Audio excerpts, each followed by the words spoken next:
దేవుని నామ స్తోత్రములు. ఈరోజు దేవుని వాగ్దానము, దేవుని వాక్యం నుంచి సంఖ్యాకాండము 10వ అధ్యాయము 35వ వచనం 36వ వచనం చదువుకున్నాం. ఆ మందసం సాగునప్పుడు మోషే, యెహోవా లెమ్ము, నీ శత్రువులు చెదరిపోదురుగాక, నిన్ను ద్వేషించువారు నీ ఎదుట నుండి పారిపోదురుగాక అనెను. ప్రియ దేవుని బిడ్డలారా, ఈ వాక్యంలో దేవుని సన్నిధి అనేది మందసంలో ఉన్నది. మందసం వారికి ఇశ్రాయేలుకు ముందుగా కదులుతూ ఉంటే దేవుడే వారి ముందుగా వెళ్ళాడు. మోషే అంటూ ఉన్నాడు, దేవా, నీ మందసం ముందుకు సాగుతున్నప్పుడు నిన్ను ద్వేషించువారు శత్రువులు నీ ఎదుటి నుంచి పారిపోతారు, అంతేకాకుండా వారందరూ చెదరిపోతారని సెలవిస్తూ ఉన్నాడు. అంటే దేవుని ద్వేషించడం అంటే దేవుడు ఇశ్రాయేలును ప్రేమిస్తూ ఉన్నాడు కాబట్టి, ఇశ్రాయేలును ద్వేషించేవారు ఇజ్రాయేలు ఆరాధించే దేవుని ద్వేషించినట్టే.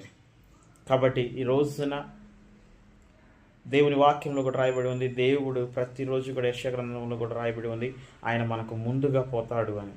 ప్రియ దేవుని బిడ్డలారా, ఈరోజు నువ్వు ఎక్కడికి పోయినా సరే, ఏదైనా సరే, నిన్ను ద్వేషించేది కానీ, నిన్ను ఆటంకపరిచేది కానీ, ఏదున్నా సరే దేవుడు నీ ముందుగా వెళ్తున్నాడు. కాబట్టి నువ్వు నడుస్తూ ఉండగా నీ ఎదుట ఉన్నటువంటి ప్రతి విరోధమైన కార్యాలన్నీ కూడా చెదరిపోతూ ఉన్నాయి. వాటన్నిటిని కూడా పారిపోయేలాగా దేవుడు చేస్తూ ఉన్నాడు.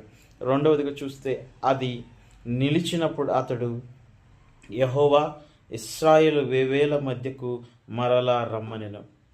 ఎప్పుడైతే మోషే అంటున్నాడు, ముందుకు వెళ్తూ ఉంటే మీరు ముందు వెళ్ళి శత్రువులను చెదరగొట్టండి, ఒకవేళ మేము ఆగి ఉంటే మరలా మీరు మా మధ్యకు వచ్చి నివాసం చేయండి అని అడుగుతున్నాడు. ప్రియ దేవుని బిడ్డలారా, ఈరోజు నువ్వు కదిలి ఎక్కడికైనా వెళ్తున్నావంటే దేవుడు నీకు ముందుగా వెళ్ళబోతూ ఉన్నాడు, నీ కార్యాలని సఫలపరచబోతున్నాడు.